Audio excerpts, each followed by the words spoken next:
Hello, Ken Nelson here. Welcome to my kitchen. Today I'm going to take you down a path to make fermented zucchini pickles. I'm going to use dill, I'm going to use garlic, I'm going to use black peppercorn, and of course some of the zucchini that have grown in my garden. So here we go. Okay, first things first. We need to have some cloves of garlic to add to our pickles. For those of you who are not familiar with peeling garlic, the easiest way is to take a good sharp knife, cut off the squared end of the garlic clove, just like that.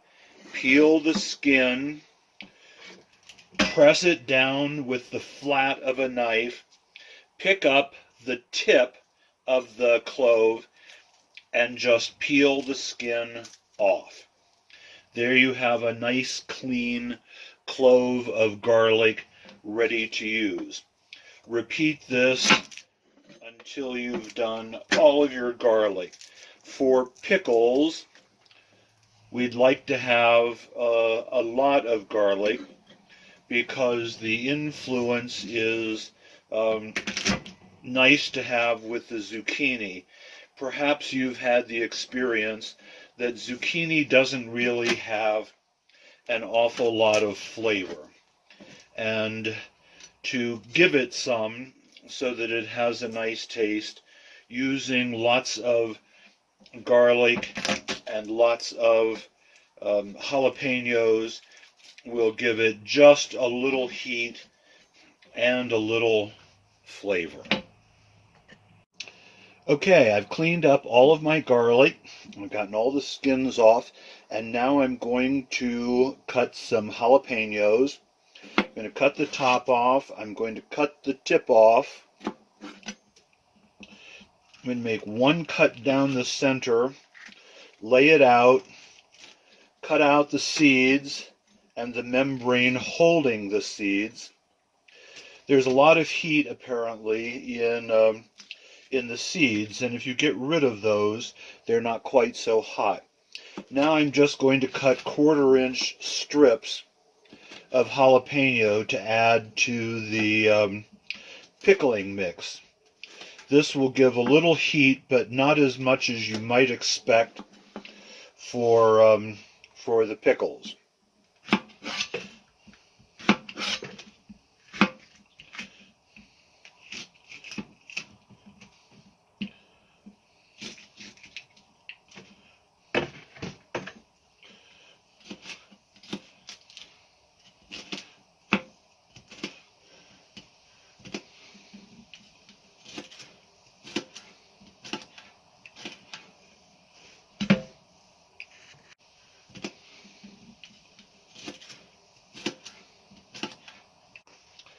Now I've got all my jalapenos cleaned up and cut.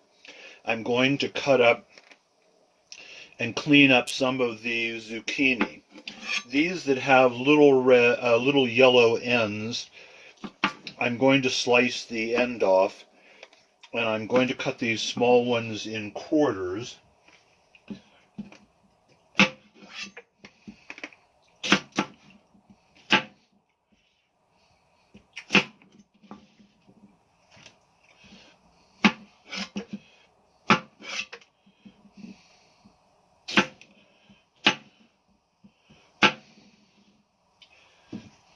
And my bigger zucchinis, I'm going to cut the tip end off and the stem end off, and I'm going to cut these in half so that I can cut them into 2 or 3 pieces so that they will ferment more quickly and more uniformly. I also want to make sure I'm not getting a whole lot of seeds, and so far all of these are young enough that if they do have seeds, they're moderately small. Now I have all of my zucchini cut up, and it's time to start assembling the contents of the jar and packing them in layers. So, before we start, I've collected some horseradish leaves. These act to tighten and firm cucumbers, and I'm hoping that's going to be the same with the zucchini. So I'm going to take a leaf and shove it down into this jar. Actually, I'm going to break the stem in a few places so it will fold.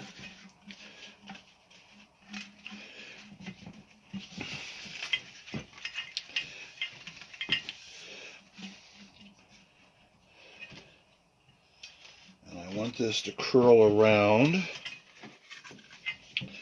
And the next leaf I will do the same thing with, breaking the stem and curling it around the other side.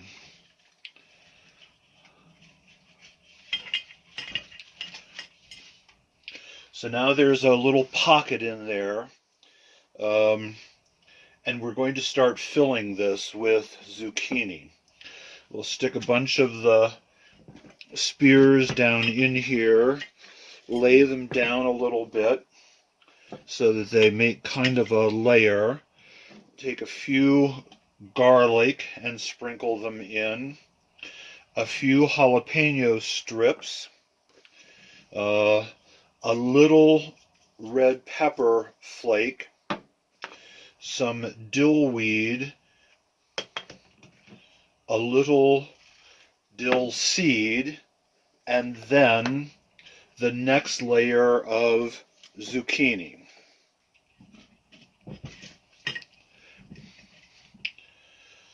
Once we've got a good layer in there, I'll add more garlic, more jalapenos, and this time I'm going to add some black pepper corns whole. Just because black pepper is a nice spice to use with pickles. More zucchini spears to make another layer. More garlic, more jalapenos,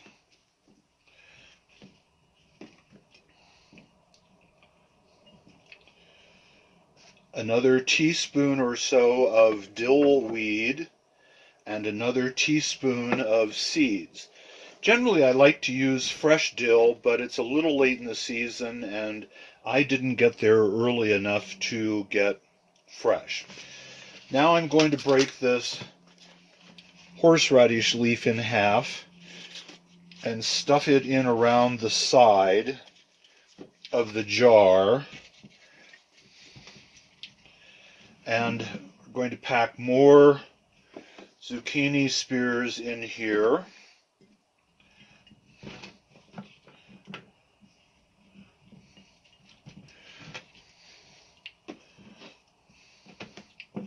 More garlic, more jalapeno, more whole black peppercorns, a little crushed red pepper, and now the balance of the zucchini. I'm pressing this down to first off, make sure it all fits in my gallon jar. I don't want a lot of area on the top that's exposed to the air. And in fermentation, it's very important to make sure that none of the vegetative ingredients stick above the surface of the water. We're capturing the lactobacillus, which will cause the fermentation to occur. and anything above the water line outside of the brine will have a tendency to mold, and we don't want a lot of that. So that being said, it's important to keep it all packed down so that it's underneath the water line. Now for the brine. We're going to make a 5% brine solution using canning and pickling salt. We're going to add 3 tablespoons to a quart of water, and this will give us a good solution. This will allow for the lactobacillus to inhabit the water and sour and ferment the pickles. We're not going to use any vinegar or any things like that. It's just a simple solution of salt. And I'm stirring this now to dissolve the salt before we pour it in so it doesn't concentrate. We want it to draw the moisture out of the zucchini, the jalapeno, and the garlic, and the salt and lactobacillus to enter the vegetables. This will basically produce a really lovely probiotic. Yogurt is just not the only thing in the world that can be used. Now, I was a little sloppy when I poured this in. Some of it went over the edge. Next time we're going to turn this to the side and pour it. But that only filled the jar about a third of the way. And this is a 1-gallon jar. So another 3 tablespoons of salt.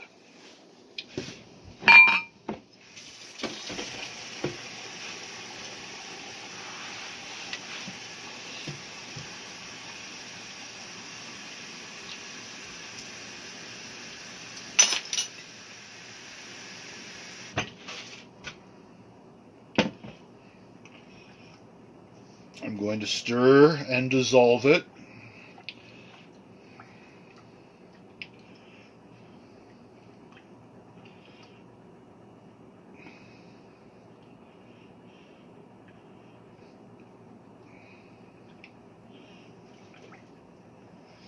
So I can't feel the crystals in the bottom, so I'm thinking that's pretty much dissolved. And now I'm going to pour the remainder in there. This has taken just about 2 quarts of brine to fill up a gallon jar.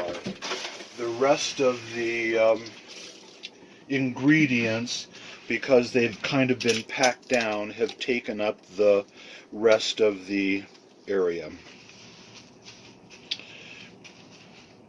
Now I'm going to use the remainder of the horseradish leaf to put into the top of the jar.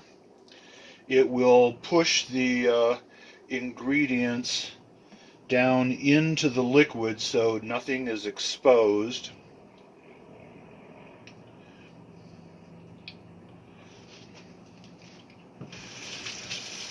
And I'm going to fill a small plastic Tupperware bag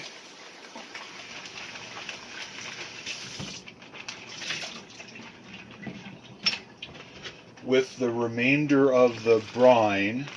Might even mix up just a little bit more so we have more than enough brine. I don't think we need to fill the bag, but we need, that's about half quart, so 1.5 tablespoons. This way, if there are any leaks, we have not diluted our brine solution, which is a very important feature.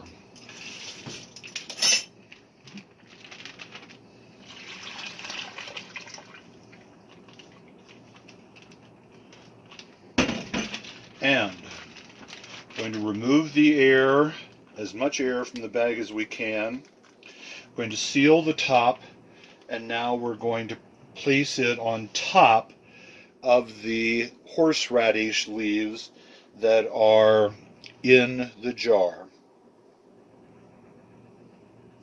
At this point, it's a matter of letting the jar set. We've actually got a little too much liquid here, so I'm going to pour just a little of it out. It needs to settle because there are some air bubbles and things put in there, but this will kind of keep the top settled down on the jar, and whatever air is in here can bubble up and come loose. And now we're just going to cover this with a kitchen towel so we don't have insects coming in there. And it gets to set for a couple of weeks until it sours. Once it's reached the desired level of souring, you have several options. You can either keep it in the jar and put a lid on it, or you can put it in a refrigerator in smaller jars, keeping the brine that fermented the pickles with it.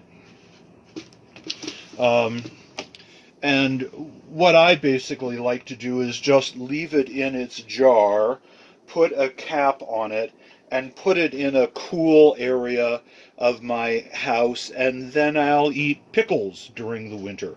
It's a lovely way to keep vegetables that you have too many of so that you can use during the winter. And you don't have to do canning, you don't have to worry about botulism, you don't have to worry about any of those things. There's a terrific book on all of this in the library called Wild Fermentation from Sander Felix Katz, K-A-T-Z. And he describes this whole process quite succinctly, tells you how to make fermented grains, tempeh, beer, leavening for sourdough bread, pickles, kimchi, a variety of other things. It's a book that is worthwhile read, and I suggest you check it out or buy one online. Okay, happy pickling. When it gets sour, we'll come back and get the results. Okay, through the miracle of modern phones, here is my jar from 2 weeks ago.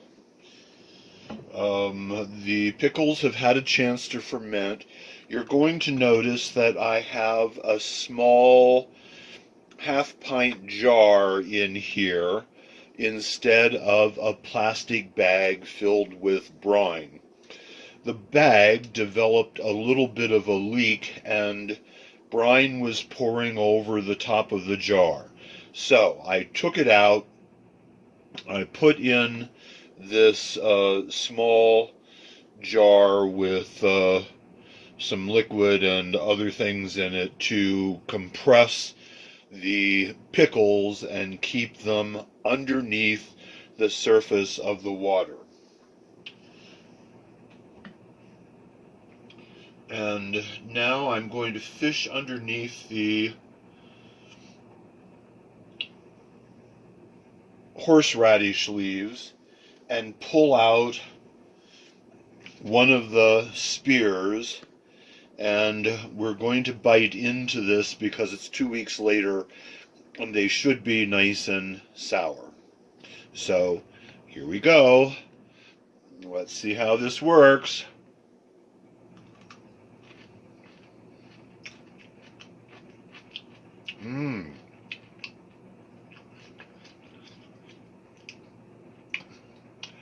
Nicely sour.